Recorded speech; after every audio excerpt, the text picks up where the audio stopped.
कुछ देर पहले ही लेकर आया था। जैसे ही मेरे पति ने डोर बेल बजाई, मैंने दरवाज़ा खोला तो अपने पति के साथ खड़े उस नौजवान को देखकर तो मैं अपनी आंखें झपकना ही भूल गई थी। वह नौजवान हुस्न का शहजादा था, खूबसूरती से भरपूर। मैं तो यह तक भूल गई थी कि उसके बराबर में मेरा बेहुदा पति भी खड़ा है। मेरे पति ने मुझे बाजू से हिलाया तो मैं चौंक गई। कहने लगा, क्या हुआ? पीछे हटो, समीर को अंदर आने दो। वह नौजवान 21-22 साल का था। मैं पीछे हट गई। मेरा पति उसे अंदर ले आया। मैं हैरान थी कि मेरे पति इसे क्यों अपने साथ लेकर आए थे। मुझे बिना दुपट्टे के देखकर बड़ी तेज नजरों से मेरे पति मुझे देखा था। मैं घर पर अकेली रहती थी और मेरे घर पर मेरे पति के अलावा कोई नहीं रहता था, इसलिए मैं दुपट्टा नहीं ओढ़ती थी। लेकिन जब उसकी नज़रों ने मुझे एहसास दिलाया कि आज उसके साथ एक नौजवान लड़का भी है, तो मैंने फौरन से कुर्सी पर रखा दुपट्टा खुद पर ओढ़ लिया। उस नौजवान ने एक नज़र भी उठाकर मेरी तरफ देखा नहीं था। जब से आया था नज़र झुकाए खड़ा था। मैंने अपने पति से पूछा कि ये कौन है? वह कहने लगा, ये बेसहारा नौजवान है, लेकिन है शरीफ, इसलिए मैंने इसे घर में नौकरी के लिए रख लिया है। ये घर के छोटे मोटे काम तुम्हारा साथ करवा दिया करेगा। हालांकि ये बात सुनकर मुझे बुरा लगना चाहिए था कि एक नौजवान को मेरा पति घर ले आया था, वह भी घर के कामकाज करवाने के लिए। मुझे बुरा नहीं लग रहा था। अंदर ही अंदर न जाने क्यों मैं अपने पति के इस फैसले से बड़ी खुश थी। मैंने कहा, ये तो आपने बहुत अच्छा किया, क्योंकि मुझे घर के काम करने में बहुत मुश्किल पेश आ रही थी, और फिर अब बाजार से सामान लाना होता है तो मैं तो थक जाती हूँ। वह कहने लगा, हाँ, इसलिए तो रखा है ताकि तुम्हें बाहर न जाना पड़े, तो तुम बाहर के सारे काम इससे करवा सकती हो, और घर के भी छोटे मोटे काम भी ये कर दिया करेगा। हमारा घर बहुत बड़ा तो नहीं था कि नौकरों के लिए कोई क्वार्टर होता, इसलिए मेरे पति ने घर का स्टोर रूम इस लड़के के लिए खाली कर दिया। मेरे पति ने वहीं पर एक चारपाई डाल दी और एक पंखा भी लगा दिया। फिर मेरे पति ने एक प्लेट में खाना डाला, वह भी उस स्टोर रूम में दे दिया। मुझसे कहने लगा कि जब कोई काम ना हो तो इसे घर में ज़्यादा घूमने फिरने मत देना, इसे कहना कि स्टोर रूम में रहा करे। मैंने कहा, ठीक है ना। जाने क्यों मेरे अंदर एक अजीब सी कैफियत जन्म ले गई थी। मुझे पूरी रात सुकून से नींद नहीं आई थी। आंखें बंद करती तो उस नौजवान का चेहरा मेरी आंखों के सामने आने लगा। न जाने क्यों, लेकिन मेरा दिल ये चाह रहा था कि जल्दी से सुबह हो जाए और मेरा पति अपने काम पर चला जाए। मैं इस नौकर को जी भर के देखूं, जिसकी एक झलक ने मुझे दीवाना करके रख दिया था। इतना नूर तो मैंने आज तक किसी लड़के के चेहरे पर नहीं देखा था जितना इस नौजवान के चेहरे पर था। मुझे बस हैरत ये थी कि कैसा अजीब सख्त था। इसने एक बार भी मेरी तरफ आंख उठाकर नहीं देखा था। अगले दिन सुबह में जल्दी उठ गई। मैं किचन में नाश्ता बना रही थी कि जब मेरे पति ने स्टोर रूम के दरवाजे पर दस्तक दी। वह नौजवान बाहर आ गया। मेरे पति ने कहा कि घर का सामान ले आओ और अपनी मालकिन के साथ ज़रूरी काम करवा लो, फिर मैं तुम्हें दुकान ले जाऊंगा। ये सुनना था कि मैं परेशान हो गई। मेरा पति उसे दुकान क्यों लेकर जा रहा था? वह तो उसे घर के लिए लाया था। मैंने आमलेट रखा और गैस बंद करके बाहर आ गई। मैंने कहा कि आप इसे कहाँ ले जा रहे हो? ये तो आपने घर के कामकाज के लिए रखा है ना। मेरी बात सुनकर मेरा पति पहले तो मुझे घूर कर देखने लगा, फिर कहने लगा कि पूरा दिन यहाँ पर करेगा क्या? अभी 1 घंटा है, तुमने जो काम करवाना है तुम करवा लो।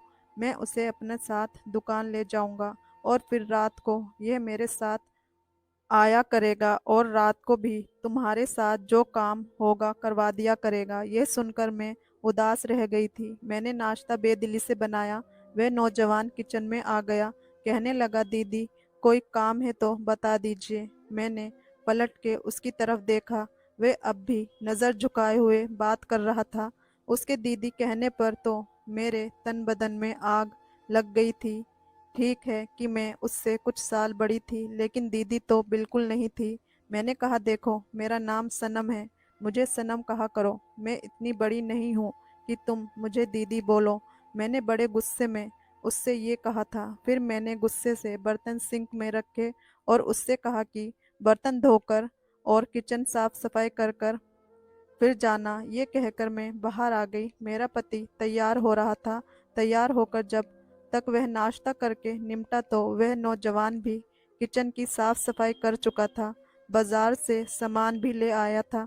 कुछ ही देर में मेरा पति उसे अपने साथ दुकान पर ले गया। न जाने क्यों आज का दिन बड़ी मुश्किल से मैंने काटा था। ऐसा लग रहा था कि जैसे वक्त ठहर सा गया हो।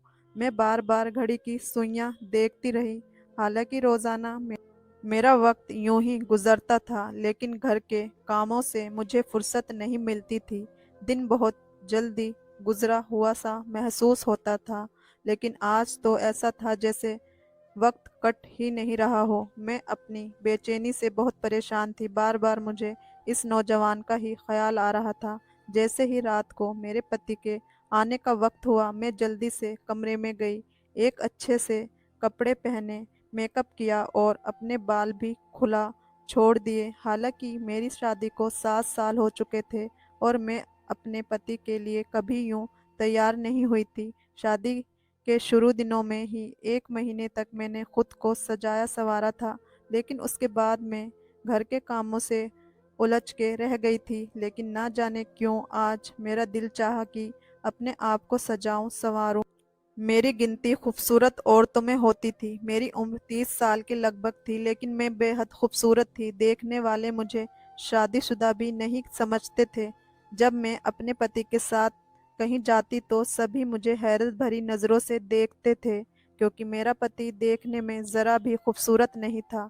पेट निकला हुआ था, कद भी छोटा था और नैन नक्श भी कुछ खास नहीं थे, और मैं एक हसीन औरत थी। इसलिए अपनी नौकर के हुस्न को देखकर मेरी दबी ख्वाहिशें मेरे अंदर लावा की तरह भड़क उठी थी। जैसे ही रात को मेरा पति घर पर दाखिल हुआ, मुझे देखकर वह हैरान हुआ था, लेकिन मेरी नज़रें तो उस पर ही टिकी हुई थी। पूरा दिन में ना जाने कैसे काटा था, लेकिन वह बड़ा अजीब शख्स था। एक नज़र उसने मुझ पर डालकर नहीं देखी, और यह बात मुझे अंदर से और भी उलझा गई थी। बल्कि मेरा पति मुझे देख कर बड़ा खुश था। खाना खाने के बाद कहने लगा कि आओ सनम, तुम्हें लॉन्ग ड्राइव पर लेकर जाता हूँ। तुम बहुत अच्छी लग रही हो। लेकिन मैं उसके लिए सजी ही कब थी जिसके लिए मैंने ये सब तैयारी की थी।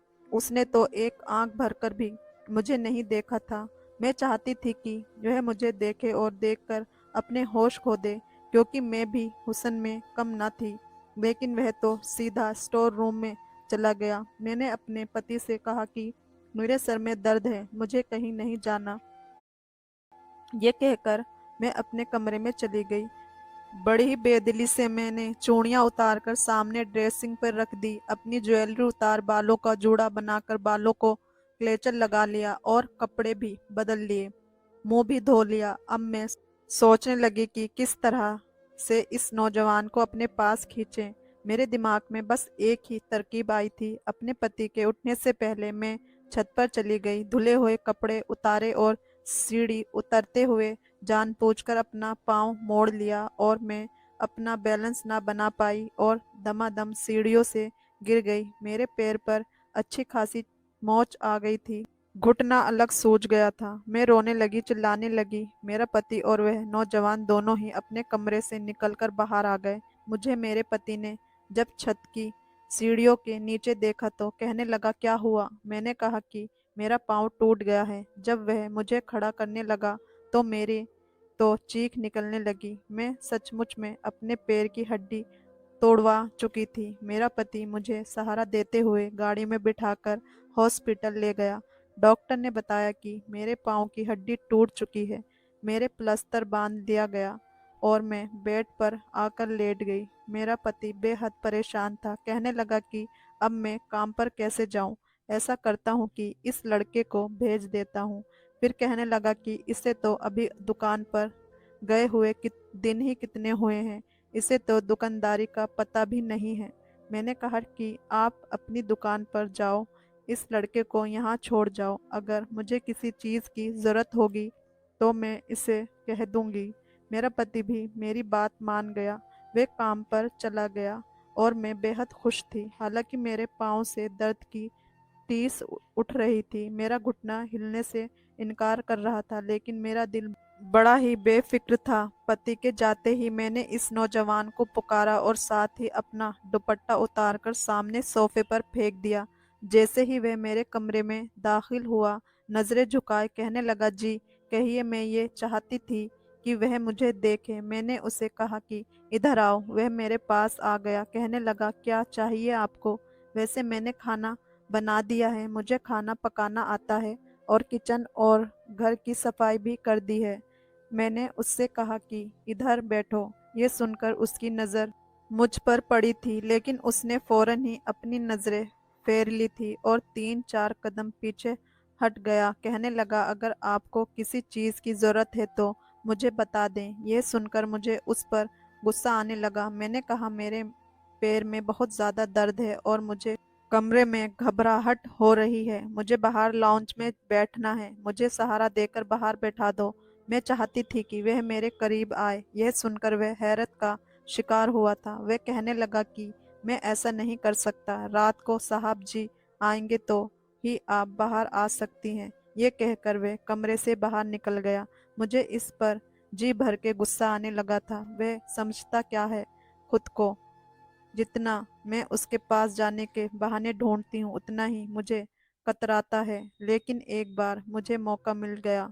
जैसे ही मेरा पति काम के लिए घर से बाहर निकला, मैं जानबूझकर चिल्लाने लगी, जैसे कि गिर गई हो। मैं बेड का सहारा लेकर जमीन पर बैठ गई, बैसाखी भी एक तरफ फेंक दी, जैसा लगा हो कि मैं बेड से नीचे गिर गई हूँ। समीर जैसे ही कमरे में दाखिल हुआ, मैं चिल्लाने लगी, रोने धोने का ड्रामा करने लगी। वह मेरे पास आ गया। मजबूरन उसे मुझे सहारा देना पड़ा। जैसे ही उसने मेरा बाजू अपने कंधे पर रखा और मेरी कमर पर हाथ रखकर मुझे उठाने की कोशिश करने लगा, उसकी इस हरकत पर मेरा दिल खूब जलने लगा। मैं बेहद खुश थी। मैं यही चाहती थी। उसने मुझे बेड पर बिठाया, फिर तो मैंने यह सिलसिला ही पकड़ लिया था। मैं बार बार उसे पुकारती थी। वह बेचारा मजबूरन मुझे सहारा देता। मैं चाहती थी कि मेरी करीबी उसे बेचैन कर दे, और फिर एक मर्द के लिए औरत इतने करीब होने से कुछ न कुछ तो उसके भी दिल में हलचल शुरू होगी। असल में जब इंसान को जो चीज़ मिले जिसकी उसे ख्वाहिश होती है, तो वह चीज़ उसे परेशान करने लगती है। मेरा भी यही मसला था। मेरी शादी को 7 साल बीत गए थे, लेकिन औलाद नहीं हुई थी। मेरे पति ने आज तक मुझे इस बात का ताना नहीं दिया था। मैं एक खूबसूरत लड़की थी, इसलिए जब भी किसी महफिल में जाती थी तो नौजवान खूबसूरत लड़कों को देखकर मेरी नज़रें उन्हीं के आसपास घूमती रहती थी। मैं हसीन और नौजवान को देखकर ठंडी आहें भरती थी। इस वक्त मुझे अपने साथ बैठा अपना पति बहुत बुरा लगता था। कभी लगता कि मैं जज्बात में मैंने आकर गलत फैसला कर लिया। मैंने सिर्फ पैसा देखा, क्योंकि मेरे बाप के घर में पैसे की बहुत कमी थी। इसी वक्त मुझे यही लगा कि जब मेरे पास पैसा होगा तो मुझे ज़िंदगी के तमाम ऐश मिलेंगे, तो ये कसक भी दिल से जाती रहेगी। मेरा पति खूबसूरत नहीं है। अब इंसान को हर चीज़ तो नहीं मिलती है। मुझे लगा था कि वक्त के साथ साथ मेरे दिल की ये ख्वाहिश ख़त्म हो जाएगी, लेकिन ऐसा नहीं हुआ। मुझे कभी भी मेरा पति अच्छा नहीं लगा। हाँ, ये था कि मैं एक अच्छे बड़े घर में रहती थी। मेरे कमरे में एसी लगा हुआ था, खाने पीने के लिए हर चीज़ थी। पैसा खर्च करते हुए मुझे सोचना नहीं पड़ता था। लेकिन मुझे अपने पति की संगत से घिन आती थी। मुझे वह बिल्कुल भी अच्छा नहीं लगता था। जितना वक्त मेरा उसके साथ गुजरा, मैं एक दिमागी तकलीफ से गुजरती थी। उस वक्त ना तो मुझे कोई ऐसा अच्छा लगता था और ना ही वह बड़ा घर। कभी कभी मुझे ये लगता कि शायद मैंने गलती की। अगर मेरा पति मेरा मनपसंद होता तो शायद मैं उसके साथ एक कमरे में भी हंसी खुशी गुजार लेती, उसे जी भर के बातें करती। मेरी ख्वाहिश मेरे अंदर ख्वाहिश बन चुकी थी। समीर को देखकर मुझे लगा कि बस मेरी तलाश खत्म हो गई। मैं चाहती थी कि वह मेरी तरफ खिंचा चला आए, लेकिन वह नजर ही नहीं उठाकर देखता था। मैं उसकी आंखों में अपना अक्स देखना चाहती थी। अब मेरा पाँव काफी हद तक ठीक हो चुका था, प्लास्टर भी उतर चुका था, लेकिन मैं जानबूझकर चीखने लग जाती थी ताकि वह मुझे सहारा दे। मेरा पति कहने लगा कि मैं तुम्हें एक स्टैंड ला देता हूँ, उसकी मदद से तुम्हारे लिए चलना फिरना आसान हो जाएगा, और डॉक्टर ने तो कहा है कि तुम अपने पाँव पर वजन रख सकती हो। मैंने गुस्से से अपने पति की तरफ देखा तो मैंने कहा, डॉक्टर का क्या है, पता है कि मुझे क्या तकलीफ है, उसका क्या है, वह तो जो चाहे कह देगा। लेकिन यह ड्रामा भी मैं कब तक कर सकती थी। मैं अपने पति से पीछा छुड़ाना चाहती थी। एक बार जब मेरा पति दुकान पर किसी से बात कर रहा था, उसके पास नोकिया का छोटा सा मोबाइल था, लेकिन वह बात करने में बिजी था। मेरा पाँव अब चलने फिरने के काबिल था। मैं जानबूझकर धीरे से चलती हुई किचन में दरवाजे तक चली गई। वह किसी से कह रहा था कि मैं बहुत जल्द माँ को तुम्हारे घर भेज दूंगा, अब तो मेरी नौकरी भी लग गई है, अब तो तुम्हारा बाप भी इनकार नहीं कर सकता, मैंने बहुत बड़ी रकम भरी है, मैं शादी करके तुम्हें शहर ले आऊंगा। ये सुना था कि मेरे होश उड़ने लगे। मैं तो शमीर से बेहद मोहब्बत करने लगी थी, उससे जुदा नहीं हो सकती थी। मैं चाहती थी कि वह मुझसे मोहब्बत करे, लेकिन वह तो शायद किसी और लड़की के चक्कर में था। मैं धीरे धीरे से चलती हुई अपने कमरे में गई। मुझे इस वक्त सब कुछ बुरा लग रहा था। मेरा जी चाह रहा था कि वह लड़की मेरे सामने आ जाए तो मैं उसका गला घोंटकर उसे मार डालूं। समीर मेरे अलावा कैसे किसी लड़की से मोहब्बत कर सकता है? मैंने आईने के सामने अपने आप को देखा। मैं बहुत खूबसूरत थी। ये कैसे मुमकिन है कि मैं समीर को अच्छी ना लगूं? वह कैसे मेरे अलावा किसी भी ऐसी लड़की की तरफ देख सकता है? फिर मेरे दिमाग में आने लगा कि हो सकता है कि वह लड़की बहुत खूबसूरत होगी, मुझसे भी ज़्यादा हसीन होगी। बहरहाल जो भी है, मैं यह बर्दाश्त नहीं कर पा रही थी। गुस्से से मेरी आंखों से आंसू बहने लगे। मैंने समीर को आवाज़ दी, मेरे कमरे में आ गया, लेकिन मुझे सही सलामत अपने पाँव पर खड़ा देखकर वह कुछ हैरान सा हुआ था। कहने लगा, बीबी जी कैसे बुलाया मुझे? मैंने कहा, अंदर आओ, मुझे तुमसे कुछ बात करनी है। वह अंदर दाखिल हो गया। मैंने उसे कहा कि मैं उससे मोहब्बत करती हूँ। ये सुनकर तो वह हैरान रह गया था। पहली बार उसने मेरी तरफ देखा था, लेकिन वह भी नफरत से कहने लगा, शर्म नहीं आती मुझे इस तरह की बातें करते हुए? मैंने कहा, तुम हो ही इतने हसीन, उसमें मेरा तो कोई कसूर नहीं है। फिर मैंने अपनी अलमारी से लाकर उसको बहुत बहुत सारे पैसे निकाल कर दिए। ये देखकर वह हैरान था। मैंने कहा, मैं तुम्हें नोटों से भर दूंगी अगर तुम मेरी ख्वाहिश पूरी करोगे। मेरी बात अभी यहीं तक थी, उसने जोरदार थप्पड़ मेरे मुंह पर मार दिया। कहने लगा, उससे आगे एक लफ्ज और कहा तो मैं मालिक को बता दूंगा कि आपकी क्या सोच है। मैं तो हमेशा आपको बड़ी बहन की तरह समझता था, आपको शर्म नहीं आती मेरे बारे में ऐसा सोचते हुए? मुझे उसके थप्पड़ से इतनी तकलीफ नहीं हुई थी जितनी उसके बहन कहने से हुई थी। मैंने कहा, नहीं हूँ मैं तुम्हारी बहन, मैं तुमसे मोहब्बत करती हूँ, तुम्हारी मोहब्बत में दीवानी हो चुकी हूँ। मुझे हर कीमत पर तुम्हें पाना है, और जिस लड़की से तुम शादी की बात कर रहे थे, मैं तुम्हें वह भी नहीं करने दूंगी। और अगर तुमने कोशिश की कि तुम मेरे पति को मेरे बारे में कुछ भी बताओ, तो मैं तुम्हें सोच भी नहीं सकते कि मैं तुम्हारे साथ क्या कर सकती हूँ। मैं जनूनी हो चुकी थी। मैं दीवानों की तरह चिल्लाकर उससे कह रही थी।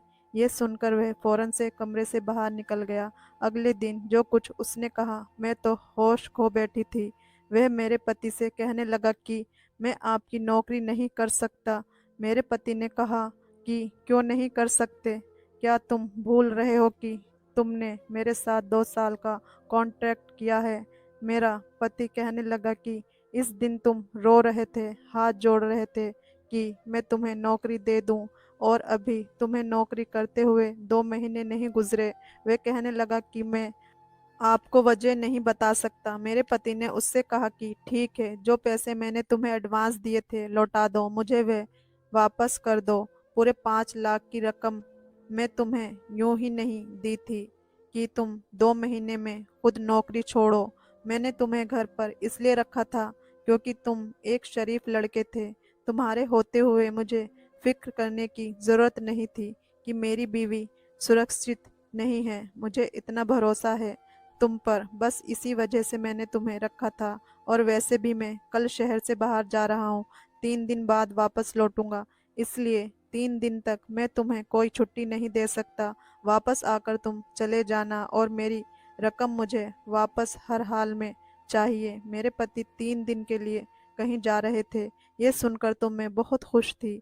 उन 3 दिनों में तो मैं समीर से अपनी हर ख्वाहिश पूरी करवा सकती थी।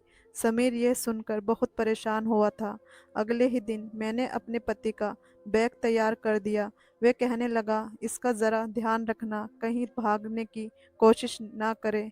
पूरे 5 लाख का एडवांस ले चुका है। इसे सख्त ज़रूरत थी। इसका चाचा इसकी कर्जन की शादी किसी और से कर देता। 5 लाख देकर ही उसने अपनी रिश्ता वहाँ पक्का किया है। मुझे अब समझ आ गया था कि क्यों यहाँ पर काम कर रहा था। मेरा पति चला गया, समीर भी दुकान पर चला गया। वह रात को लौटा तो उस वक्त मैं अपनी हुस्न के साथ उसके सामने खड़ी थी। मुझे देख कर उसने अपनी नज़रें बदल ली। मैं खूब तैयार हुई थी। वह सीधा स्टोर रूम में चला गया और अंदर से दरवाज़ा लॉक कर दिया। ये देख कर मुझे उस पर गुस्सा आने लगा। मैंने कहा, दरवाज़ा खोलो। कहने लगा, आप यहाँ से जा सकती हैं, मैं दरवाज़ा नहीं खोलूँगा। मैं हॉल में काफ़ी देर उसका इंतज़ार करती रही, फिर थक हार के अपने कमरे में आ गई। मुझे उस पर बहुत गुस्सा आ रहा था। मैं भी उसी रात के 3 बजे मेरे दिमाग में ख्याल आया कि स्टोर रूम की चाबी तो मेरे ही पास है। मैंने दरवाजे से स्टोर रूम की चाबी निकाली और बहुत आहिस्ता से स्टोर रूम खोला। सामने चारपाई पर समीर मुंह पर चादर लिए हुए सो रहा था। मैंने धीरे से स्टोर का दरवाज़ा बंद किया और उसके चारपाई पर जाकर लेट गई। कमरे में गुप्त अंधेरा था। जैसे ही मैं उसके गले लगी, मेरे कानों ने जो आवाज़ सुनी मेरे होश उड़ाने के लिए काफ़ी था। वह तो मेरे पति की आवाज़ थी। मैं एकदम उठकर बैठ गई। एक टॉर्च लाइट थी जो मेरे मुंह पर पड़ी थी। उसकी रोशनी से मैं चारपाई पर लेटी शख्स को भी देख चुकी थी। वह मेरा पति था। ये देखकर मेरे होश उड़ गए। वह कहने लगा, तुम्हारी हर बात मुझे समीर बता चुका था और मैं झूठ बोला था कि मैं दूसरे शहर जा रहा हूँ। मैं तुम्हारी असलियत देखना चाहता था। मैं रोने लगी। मेरी सारी सच्चाई मेरे पति के सामने आ चुकी थी। उसने वही मुझे तलाक दे दिया और कहने लगा कि सुबह अपने घर वापस चली जाना, क्योंकि मैं बदसूरत औरत के साथ ज़िंदगी गुजार सकता हूँ, लेकिन बेवफा औरत के साथ नहीं। मर्द पूरा दिन मेहनत करके बीवी की तमाम कोशिशें, ऐशे और इसलिए पूरा करता है कि उसे अपनी बीवी की वफादारी मिले, वरना पैसे देकर तो कोई भी गलत औरत बिस्तर पर लेटने को तैयार हो जाती है। मैं अपना सब कुछ खो चुकी थी। काश के मैंने अपनी नज़रों की हिफाजत की होती, जैसे कि एक मर्द होते हुए समीर ने की थी। कहानी कैसी लगी कमेंट कर